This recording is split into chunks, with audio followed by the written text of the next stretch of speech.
Selected হয়েছিলাম ডিস্ট্রিক্টে, তারপর সেটা স্টেটে গেছে, স্টেট থেকে ন্যাশনাল ইন্টারন্যাশনাল পরীক্ষা এবং সেখানে আমি ইন্টারন্যাশনালে সিলেক্টেড হয়। নিজের চেষ্টাতে কোনো ইনস্টিটিউশন থেকে বা কোনো টিচারের কাছ থেকে কোনো প্রশিক্ষণ প্রাপ্তি নয়, নিজের চেষ্টায় সবকিছু করেছি। কলেজ বা ডিস্ট্রিক্ট যাওয়ার পথে যতটুকু সময় হতো এটা নিয়ে ব্যস্ত থাকতো। নমস্কার, আপনারা দেখছেন ভয়েস অফ বাঁকুড়া। বাঁকুড়ার সব খবর, সঠিক খবর সবার আগে। আলপনা একেও গোল্ড মেডেল জেতা যায়? হ্যাঁ, সেই অসম্ভবকে সম্ভব করে দেখালো বাঁকুড়ার মেয়ে পম্পা। কিভাবে ছোট্ট গ্রাম থেকে পৌঁছে গেল আন্তর্জাতিক মঞ্চে? জানতে হলে দেখতেই হবে আজকের এই প্রতিবেদন।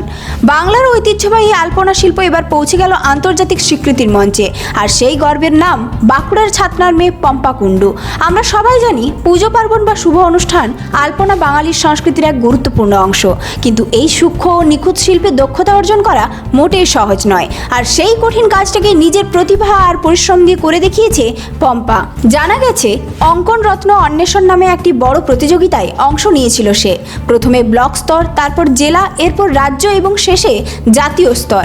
এক এক করে সব বাধা পেরিয়ে পৌঁছে যায় আন্তর্জাতিক মঞ্চে। প্রতিটি ধাপেই নিজের অসাধারণ দক্ষতার ছাপ রেখে শেষ পর্যন্ত আন্তর্জাতিক স্তরে জিতে নেয় গোল্ড মেডেল এবং বিশেষ সম্মান। পুরস্কার পেয়ে তো সত্যিই খুশি, পুরস্কার পেতে কার না ভালো লাগে। তো সব থেকে ব্যাপার, যেটা বড় ব্যাপার, যে আমি একটা প্রথমত খুব বড় জায়গা থেকে ফার্স্ট টাইম পেয়েছি, তো এটা আমি সত্যিই খুব খুশি।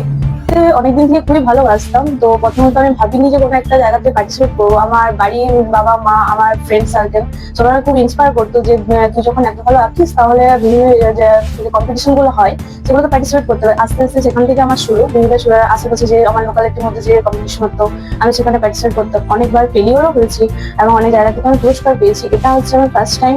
আমি কলকাতায় অল বেঙ্গল আর্ট সোসাইটি থেকে, যেটা পুরো ইটি জুড়ে হচ্ছে, ওয়েস্ট বেঙ্গল ইন্ডিয়ার সমস্ত জায়গা থেকে হয়, প্রচুর স্টুডেন্ট যাদের পার্টিসিপেট করে।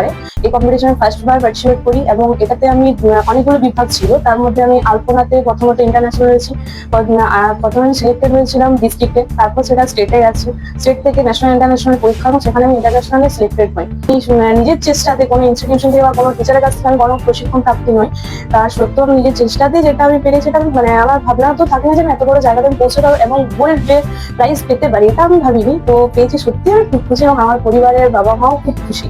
পম্পার কথায় এই সাফল্য আমার দীর্ঘদিনের পরিশ্রমের ফল। এত বড় সম্মান পেয়ে সত্যি খুব ভালো লাগছে। সবচেয়ে উল্লেখযোগ্য বিষয়, আলপনা শিল্পে এই প্রথম বাঁকুড়া জেলার কোনো শিল্পী আন্তর্জাতিক স্বীকৃতি পেলেন। তাই এই সাফল্য শুধু পম্পার ব্যক্তিগত অর্জন নয়, গোটা জেলার গর্ব। ছাতনার ছোট্ট গ্রাম থেকে উঠে এসে নিজের প্রতিভার জোরে বিশ্বমঞ্চে জায়গা করে নেওয়া, এটা সত্যি এক অনুপ্রেরণার গল্প। আমার মেয়ে নিজের ইচ্ছায় পড়াশোনা করেছে, আর ছবি আঁকা, আলপনা ও সব নিজে বাড়িতে প্র্যাকটিস করে সব শিখেছে।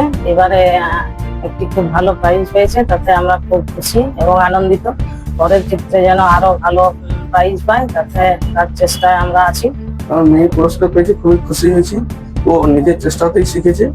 আমরা গাইডলাইন করার মতো সময় দিতে পারি না এই শিক্ষার প্রতি, কিন্তু উনি ডিস্ট্রিক্ট থেকে ন্যাশনাল যে পুরস্কার পেয়েছে বা আবার আগ্রহী আছে, সেই সাফল্যের জন্য কামনা করছি আমরা, যাতে আরো ভালোভাবে করতে পারে।